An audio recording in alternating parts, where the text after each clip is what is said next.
Greetings and salutations. This is Abdelhadi with The Bitter Truth, where we may not have all the answers, but we're going to ask an awful lot of questions. You can also become a bitter pill or a spoonful of sugar by visiting patreon.com/The Bitter Truth, where you can get a lot of fabulous swag to make your life better. Today, I am more than honored to have a guest and good friend of mine, not just of the show, award-winning poet, best-selling author of 31 Amazing Life Lessons of Joshua Stokes. He's a real businessman. We'll probably chat more about that later, in that he actually makes money at his business. And he's actually a working actor, which I know that is a rarity these days, but he's been on shows such as Chicago PD, The Chi, Empire, ton of credits. Glad to have him. He's gone through some stuff the last couple of weeks, and then graciously decided to come on the show despite some challenges. And I respect the fortitude. Mel Roberson, how are you, man?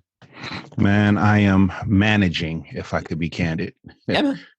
I'm managing. I'm okay. I'm happy to be alive and happy to be able to fight another day. What's going on in Chicago? Yeah, there are organizations are organizing demonstrations. As a matter of fact, some of them are taking place on today while we're having this conversation.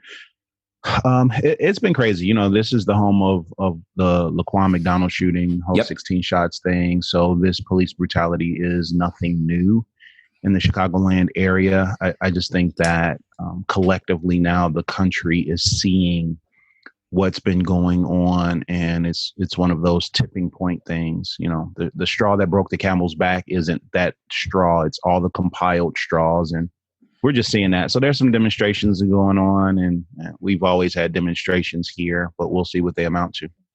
Well, I mean, I'm 56 years old, man, and I've seen demonstrations, and it just doesn't seem like after the demonstration stop, anything changes. And now that everyone's got a cell phone, you know, I mean, there's how many tens of thousands over the last, 450 years have we had of injustice like this? And I'm thinking of Emmett Till, it's kind of one of the first things come to mind. And that was horrific, cover of Look magazine. And here we are 70 years later.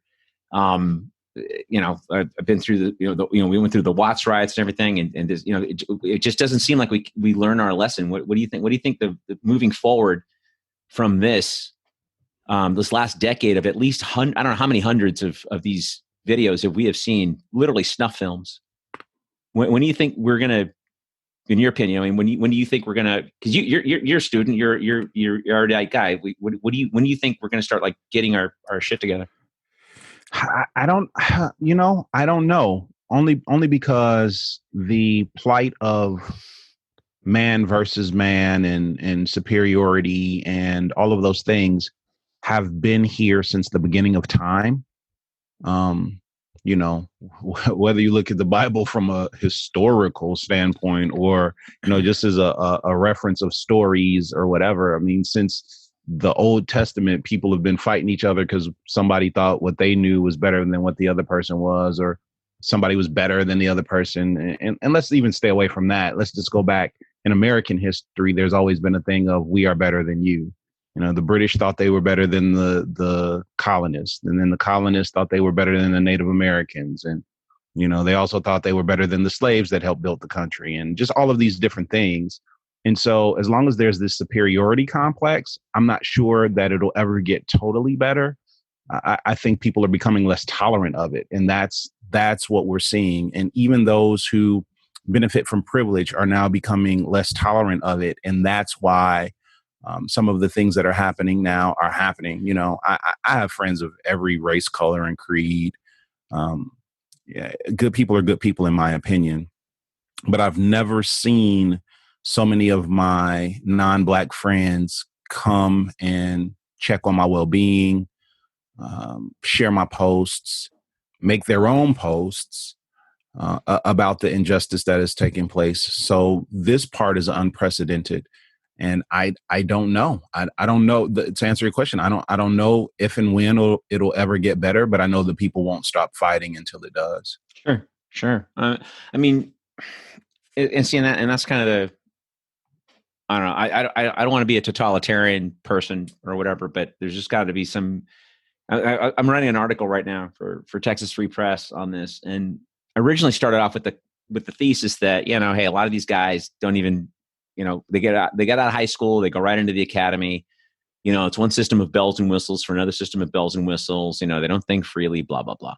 And then I started digging and looking into some research. I'm like, okay, so 30% of these guys have a bachelor's degree.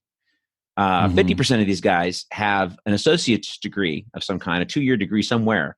5% have a master's degree. So the education thing is like right out the window. So what drives a guy like a Derek Chauvin or, who's had issues over the 19-year career? And every time you see these guys, it's never the first time. They've always had something, at least massive assault from before. They either, in Derek Chauvin's case, he's killed a couple of people. But then in a lot of these cases, they don't, they beat the shit out of people and not even a disciplinary action. In fact, only 1% of police officers are indicted in an unarmed black and brown shooting. 1%, and even less are convicted. So, what are your thoughts, kind of moving forward in terms of like some sort of an enforcement, some sort of a metric? Well, let's go back to the original statement that you made concerning education. For the ones that do come on the force, I think the statistical analysis should be, if we want to look at that, when was that education received? I know I have friends that are police officers that were able to go to school while they were on the job. So some of them are getting this education after they've been institutionalized from the standpoint of assimilating into the police culture.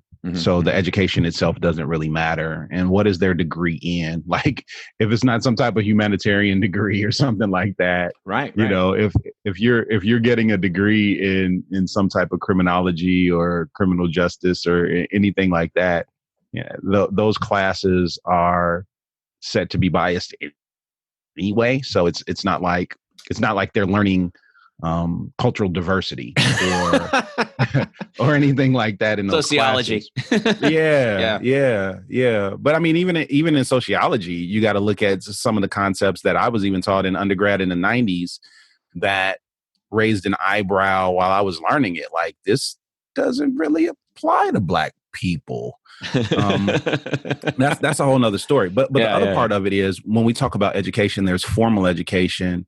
And then there's the education that they received at home, what they learned at home. Right. It's still a form of education. And some of this systemic racism has been so deeply rooted and taught by the parents.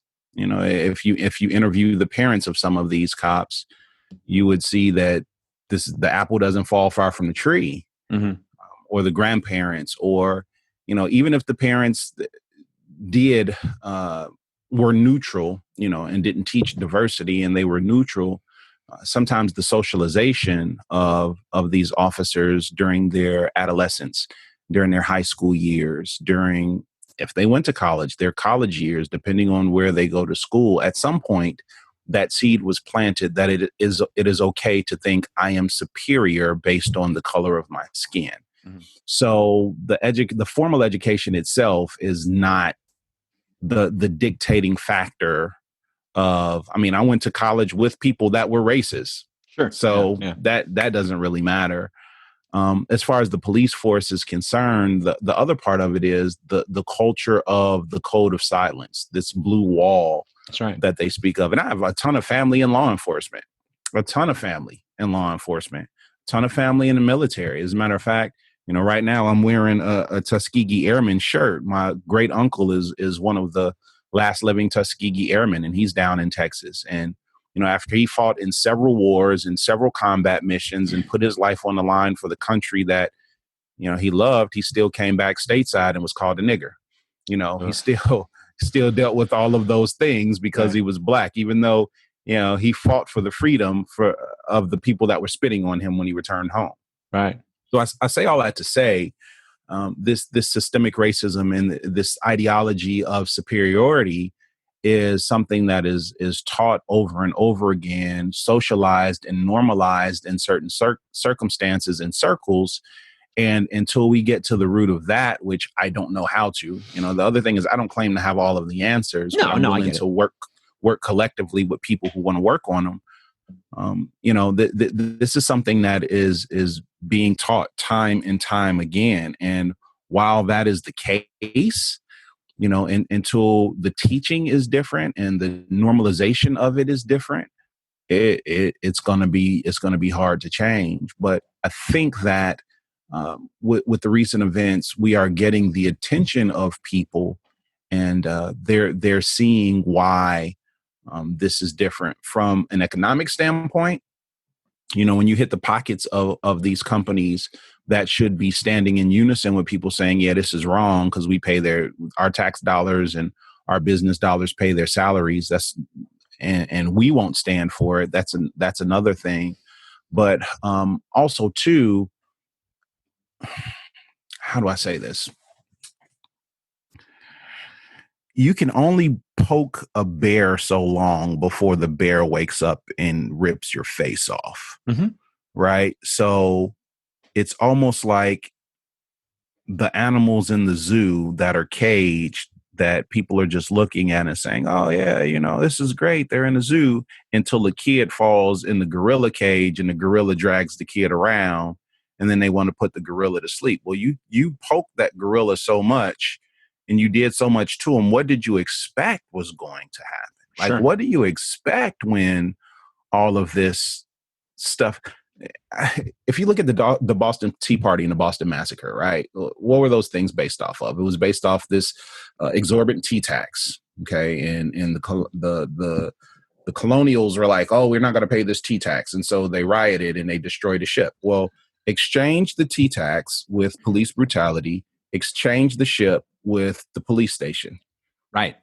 It's the same thing. They felt they were wronged, and so they did something about it. Right. The Boston Massacre, I think it started over a snowball fight or something stupid like that, right? Yeah, and they killed all of these people, and the people were like, wait a second, we are not going to stand for you British people, even though we're the descendants of you. We're not going to stand for your rule, your reign of terror, and just coming over here shooting us. And they fought back. Right. So what's the difference? The difference is now it's people of color. Now it's the tax dollars of not only people of color, but people of every nationality that live in this melting pot we call America, that are paying law enforcement to serve and protect, but they aren't serving and they aren't protecting, they're killing. Right.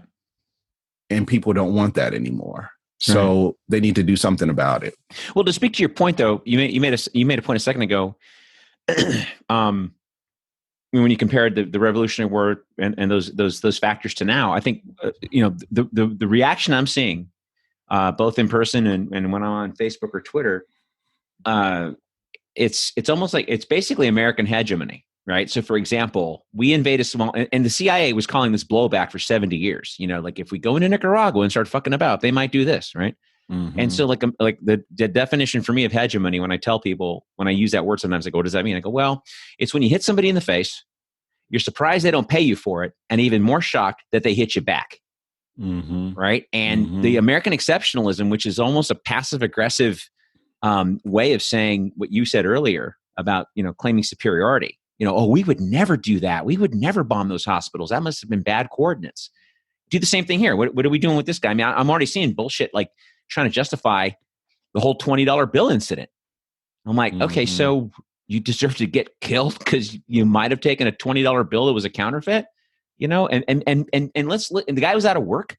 Let's look at some real factors. Maybe he sold something to get that money to get some groceries. How does he know it's a counterfeit? And then that's what he got attacked for. That's what he got killed for. That's just fucking stupid. And then try to justify that. And then to sit there and tell me about riots and people die. And I looked it up before I came on the show with you today. People go, well, people are dying in the riots in Minneapolis. I looked. 6 people were wounded. 1 is critically injured. Nobody's died. So far, all the property that's been destroyed is going to be made whole by insurance. Meanwhile, George Floyd is still dead. Mm-hmm. Philando Castile, still dead. Still dead. Right? And so and Eric Gardner, still dead. And even the day they killed him, try to say, oh, he was selling loose cigarettes and it just got out of hand. That day he wasn't killing loose cigarettes. Mm-hmm. I read the book. I read I Can't Breathe twice. He broke up a fight. He was trying to keep the neighborhood chill. And what happened was that the cops showed up. So he was like sort of the peacemaker of that neighborhood. And they just rushed him because he's a big dude. Mm-hmm. And then they killed him. And they fucking killed him. So I don't know, man. It kind of gets to the point that you made earlier, when you make these comparisons, people just want to immediately brush it under the rug and forget about it.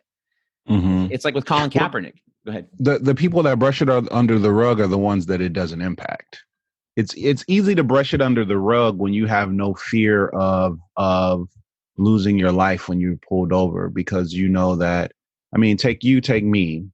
We can be in the exact same circumstance, get pulled over, and immediately, because it is normal in some cultures to believe that a black man is dangerous or threatening or whatever, you know, they're going to approach my vehicle differently.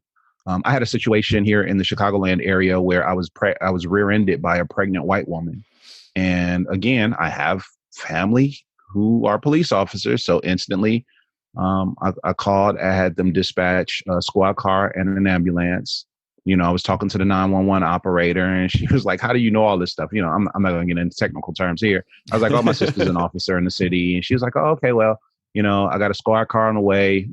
Based off what he said, he's less than 3 minutes away, and the ambo should be there shortly after. Okay, cool. Hang up the phone.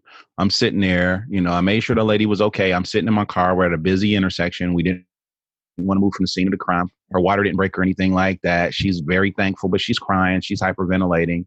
And the cop comes up to my car. Her car's behind me. He pulls up behind her. He sees her, and he instantly runs up to my car. You know, what did you do to her? Why is she crying? License and registration. Keep your hands where I can see them. Wait, what? Sir, she rear-ended me. I'm the one that called for the squad car and the ambulance. Do you realize that? Keep your hands where you can see them. Blah, blah, blah, just barking out orders. And I'm like, okay, cool. Here you go. License, registration. And as soon as he walked back to the cruiser, I was on the phone with my attorney, and he came back to the car still barking at me like he was crazy. And my attorney was like, is that the officer talking to you? I said, yes, sir. He's like, put me on speakerphone. I put him on speakerphone, and my attorney handled the rest of the conversation, and he became very docile at that moment. Isn't that amazing? And it's like, wait a minute ago, you know, you would have thought I was like an arms dealer or something the way you approached me. And I'm willing to bet, Abe, if you had been the guy in my driver's seat and he approached the car, and even though she was crying and hyperventilating, he would have approached you different. 100%. Oh, no, the only time I ever got shit in my life, the few times I ever got shit in my life was when I still had long hair. Dressed a certain way. I was playing in bands and stuff back in the like 80s, 90s, right? Once I started losing my hair and got into business and, you know, wasn't dressing as funky as I used to, I'll give you an example, and I'm going to incriminate myself, and that's okay. I got an attorney too. About a year and a half ago, I drove to LA to go see my family. I stayed out for 2 weeks, right? You know, I got some herb, crossing the Texas border, crossing the New Mexico border. Border Patrol, they see me. I got a little jacket that says Texas. It's like a whole nother country. And I got shades on with my bald ass. And I just, you know, I wave. He's like, American citizen? Yes, I am, sir. Give him a little salute. Let me go. I went through 2 checkpoints like that. I go through checkpoints all the time now. When I was a kid, got stopped. The only other time I ever get any gas is when I go to the airport, because I got the long Arab name. Because the last name, Oh, my real name is Ibrahim. So forget it. You know, it's like, and every time there's a goddamn attack, there's always 4 or 5 guys with my first name. So, you know, and I've traveled on the day that a couple of things. It's the only inkling I ever get of that shit is at the airport. Because like 2 out of 5, 2 out of 6 times I get stopped. They take my computer. They ask me questions. Did I pack my bags or whatever? And I'm used to it. It's cool. But that's the only inkling I ever have of that shit. But in your situation, you're exactly right. If I just, you know, even after the guy saw my license, having dealt with me for 2 to 3 minutes, he would have been calmer. The woman would have been crying. He would have been completely different than the situation you were in. 100%. Yeah. I got an uncle who just passed a couple of, actually it hasn't even been 2 weeks yet. He's a 2-tour Vietnam veteran and a Purple Heart recipient. And in Illinois, we have Purple Heart license plates for vets that have received it. And I remember when my younger brother and my cousin, his son, were in high school, they played basketball for the #1 academic high school in the city. And they were on their way to a pep rally or something, and they got pulled over in my uncle's car with the Purple Heart license plate on the expressway. And the police officers had my brother and my cousin on the ground, face down on the side of a busy expressway. Wow. Now, instead of just pulling it, seeing if the car had been stolen or anything like that, checking their credentials, asking them a story, but instantly, it's get out the car, back of the car, on your knees, hands behind your head, and eventually face down on the expressway with cars whizzing by them at 50, 60, 70, 80 miles per hour. And people are like, oh, well, that's just normal police procedure. Well, then that's a problem. If that's normal police procedure, then that's the problem. That's right. Right. And I'm not saying there aren't bad guys out there, and I'm not saying that there aren't people that deserve to get arrested or all of that other stuff. But man, let the punishment fit the crime. 100%. A fake $20 bill is not a death sentence. It sure as fucking isn't. Illegal cigarettes isn't a death sentence. No. And to your point, this is the thing. It's like if the guy did something wrong, well, then you cuff him, you put him in the car. You don't have two guys hold him. The one guy with his knee on his neck, and you're supposed to be in law enforcement. You're supposed to know all this CPR shit, right? Mm-hmm. So you're supposed to know if some guy can't breathe. And how much is he going to hurt you with his hands cuffed behind his back?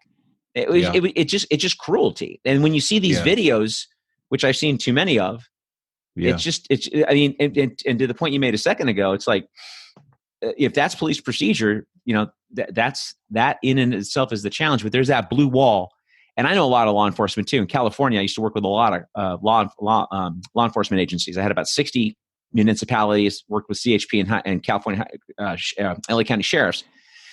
And the challenge that I saw, I'm in the briefing room with those guys, and they see me, white bald guy, whatever. They think I'm one of them. Fine. And we're in the briefing room after a little safe space. But when you hear them talking, you're kind of like, oh shit, man. And then you kind of wonder, because a lot of people join the force to do the right thing, right? But how long before they either quit because they don't want to end up like Serpico, or they acquiesce to the culture? Yeah. Right. Because if you snitch, if you rat people out, then suddenly you're left high and dry when you need somebody to back you up. Suddenly you got no backup when something happens, like something real happens. Right. Yeah. So that's to speak to your point, that's where it gets like, you witness murder, you witness bribery, you witness, violent behavior, sexual assault, and you keep it to yourself because you don't want to, betray your guys. Right. And I think when communities start policing themselves and understanding that it's okay for you to take a stand for your community, and this is black, white, brown, polka dot. When I say communities, I'm not just talking about the black community at this point. When we get good at policing ourselves, then there's less of a need for them to intervene on particular situations. Like if you know that, I'll take this is a little bit less of an example, but as a child, and I'm in my 40s, as a child, I knew if I did anything in the neighborhood, even though I grew up in the inner city of Chicago, gang infested, drug infested, or whatever, but I knew that the next door neighbor had permission to get in my hide if I did something, if they caught me doing something. So it was a thing of mutual respect. And, if Mr. Powell or, Miss Key or Mr. Crawford, if they caught me doing something, they would whoop my tail. And then they would take me to my parents, tell my parents that they whooped my tail. And then my parents will whoop my tail for whatever it was that happened. Right. And, I think community policing has to be, to a certain degree or extent, the same way. I think when people know that, my next door neighbor isn't going to stand for this or what have you, and people aren't afraid to speak up when things are happening. Everybody has this whole mind my own business mentality, and that's fine to a certain degree or extent, except when minding your own business allows other people to impede on the rights of other people. Right. That's when it becomes a challenge.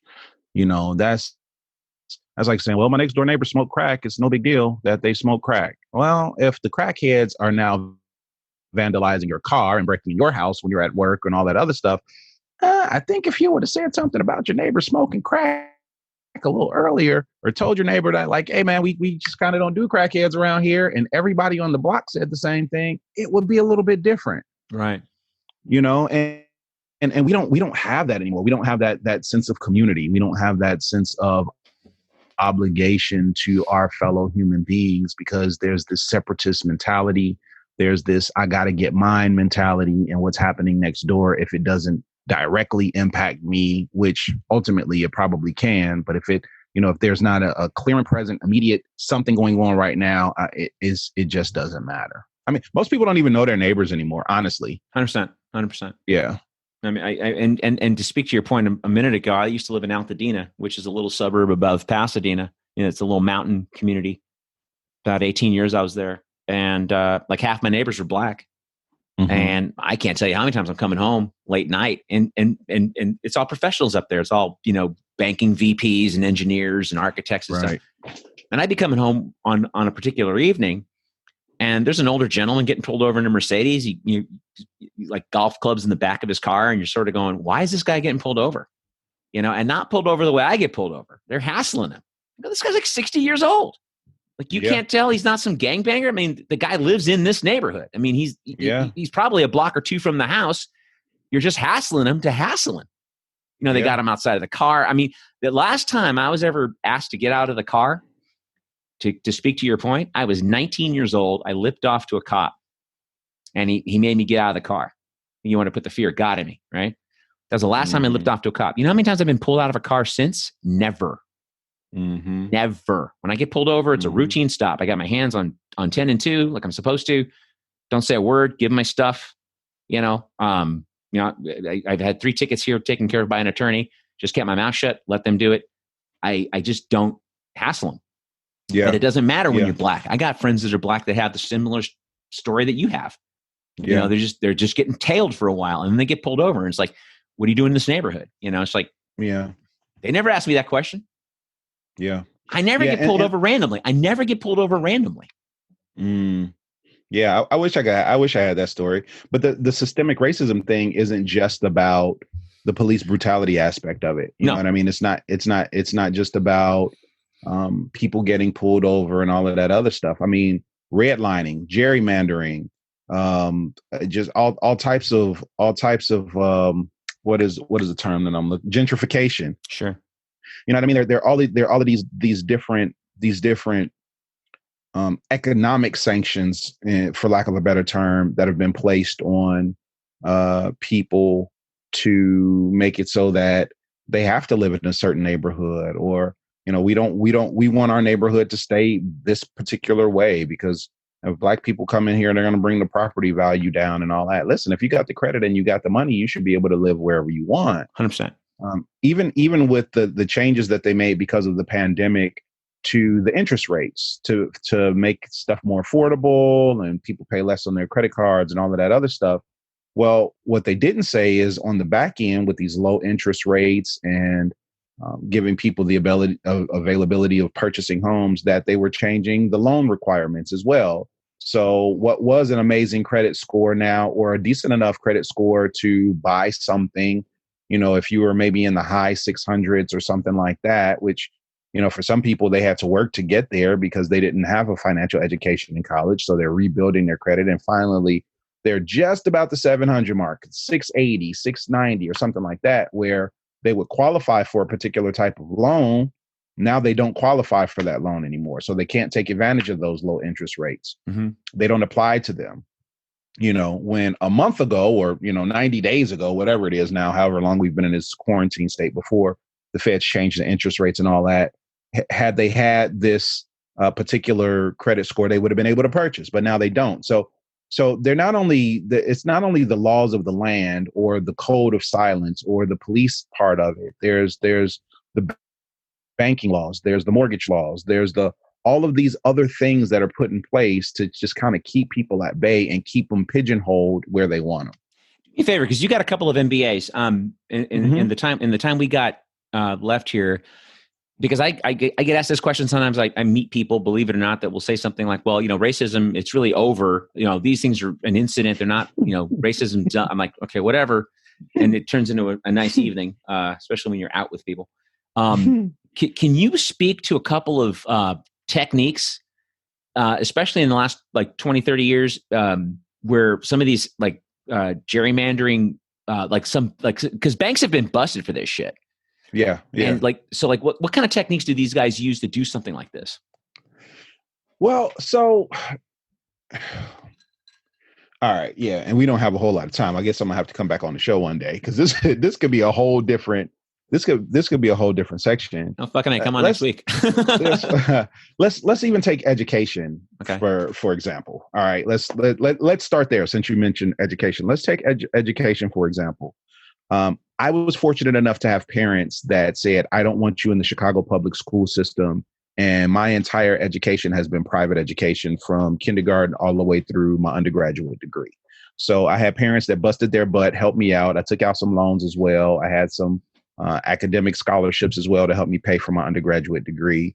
Unfortunately, I got shot my senior year in high school right outside my home because I grew up in the inner city of Chicago in a very tough neighborhood. I got shot outside my own home. So any sports scholarships that I would have received for the various sports that I played were out the window because who wants to deal with a kid who got shot in his hand? Wow. So to make a long story go away, to go back to the educational reference. Education, at least in the Chicago area, the schools are paid for by the tax dollars of the people in the area, right? Mm-hmm. So if you are in an area that is a low income area, your schools have less resources than schools that are in a higher tax bracket.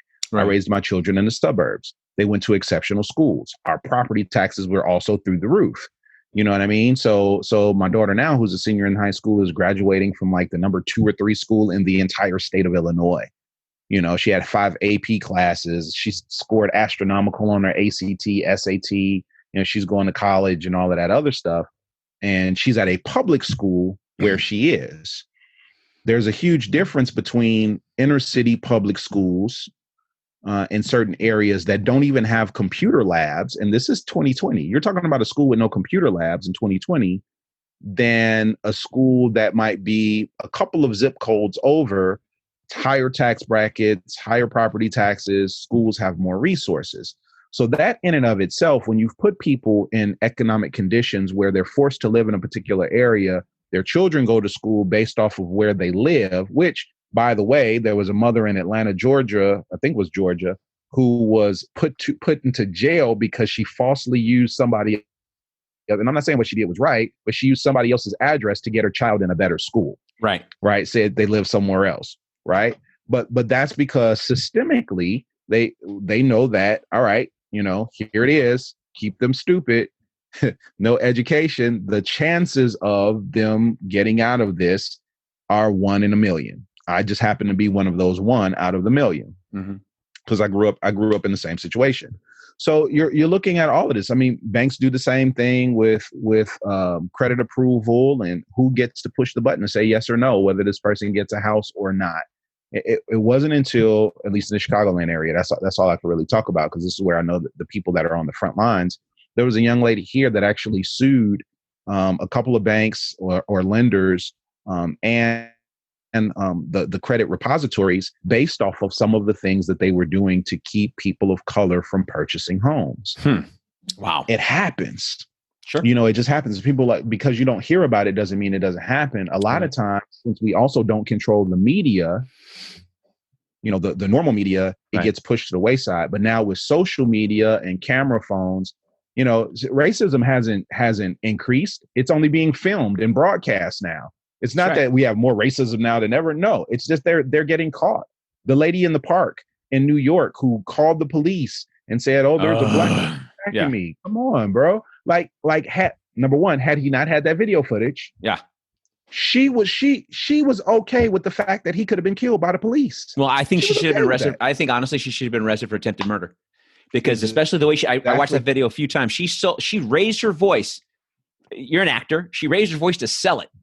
She sold it. She sold it. Yep. And before she did it, she threatened him. I'm going to say an African-American man is threatening me. Whoa. Wait a minute. I'm sorry, Miss Biden voter. Why are you saying that specific thing? You know, it's just like that when I watched her do it. It was like, it was, to me, that was attempted murder because it's NYPD, man. You know exactly what the fuck's going to happen with NYPD. They show up and a black man is a quote suspect. You tell me what's going to happen. I mean, you've seen this movie a million times. Yeah. You know, and then she'd be like, I didn't know. I was just so scared. Yeah, she's not sorry she did it. She's sorry she got caught and it ruined her life. That's right. You know what I mean? Yeah. But the challenge is, Abe, and to go back to your point, even with this whole thing with Floyd, with this thing with her, with the thing with Laquan McDonald here that got shot, with the thing with Eric Garner, with the thing with anybody that has been abused or what have you, the young lady calling the police on the black people that were barbecuing, the young lady calling the police on the black child that was outside of his own building where he lived selling bottles of water. You know, he was being entrepreneurial. Had it been a little white kid, you know, with a lemonade stand, I was like, oh my God, look at you, you're in business. You know what I mean? But the challenge in all of this is that there are no consequences for their actions, right? So the lady was comfortable enough in her white privilege to know that the police would come, they would probably be on her side. And even though they aren't on her side, you know what? She didn't get arrested.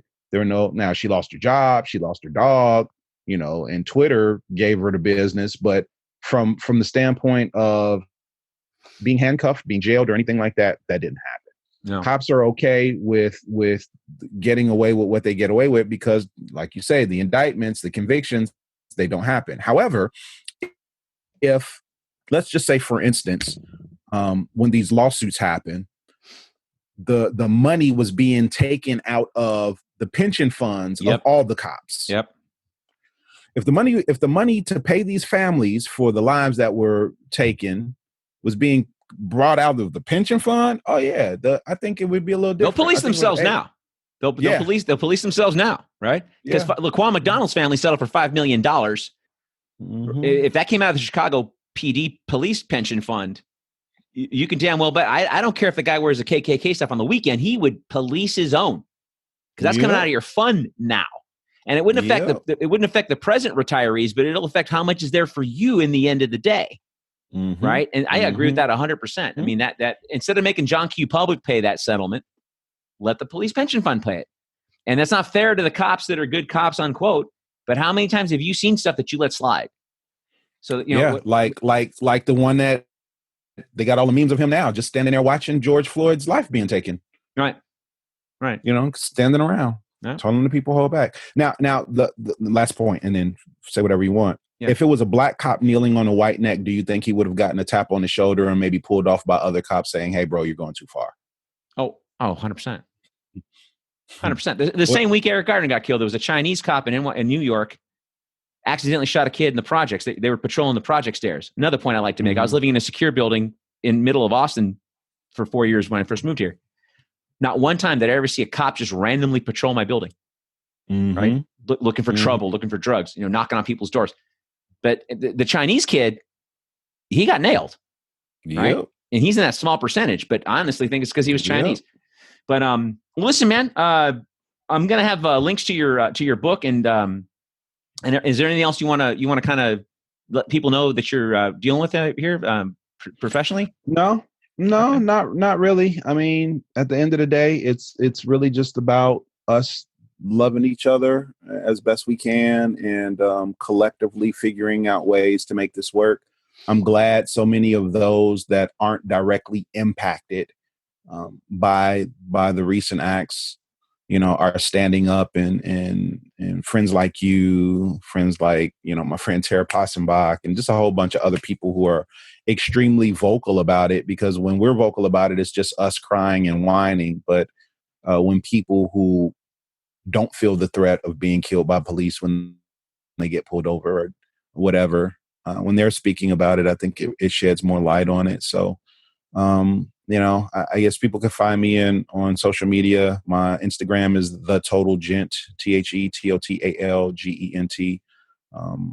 And I have a YouTube page called Melevation, Melevation, Melevation. A lot of positive stuff on there, personal development, professional development stuff on there. But I'm starting to put some social stuff up there too. I wrote a poem the other day called "I Can't Breathe," and that's on my YouTube channel as well now. Very good. Very good. All right, man. Well, again, I appreciate the time. Thank you for visiting with us, man. And guys, again, my guest has been Mel Roberson. And again, you could visit at patreon.com/The Bitter Truth. You can support the show, but you can listen to it on every platform for free. It's available to you, YouTube, Spotify, all the usual suspects. And as always, my friends, if this stuff makes you uncomfortable, it's supposed to. Sleep tight.